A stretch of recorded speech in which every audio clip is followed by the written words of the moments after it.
The growing revolt against unconditional military aid to Israel.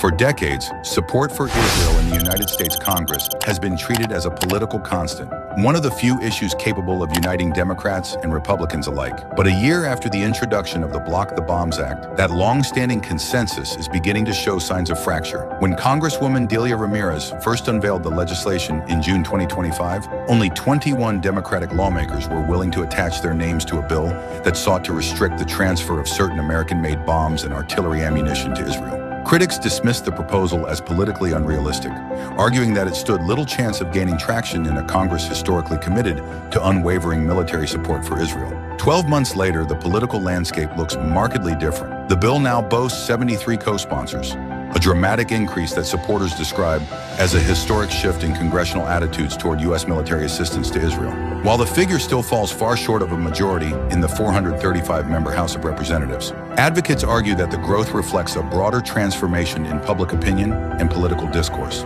Standing before reporters on Capitol Hill this week, Ramirez declared that a proposal once viewed as radical has steadily moved into the mainstream.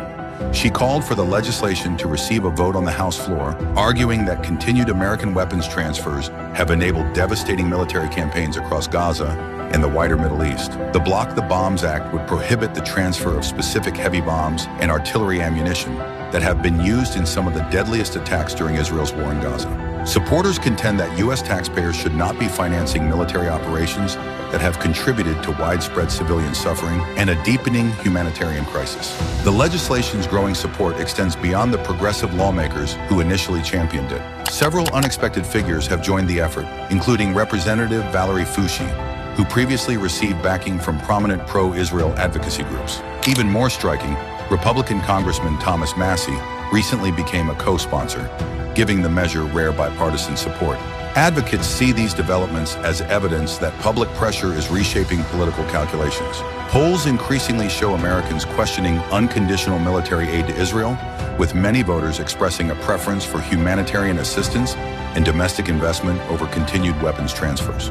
Representative Rashida Tlaib echoed that sentiment, arguing that Americans are demanding resources be directed toward healthcare, housing, childcare, and other pressing needs at home, rather than overseas conflicts. Still, supporters acknowledge that the battle is far from over.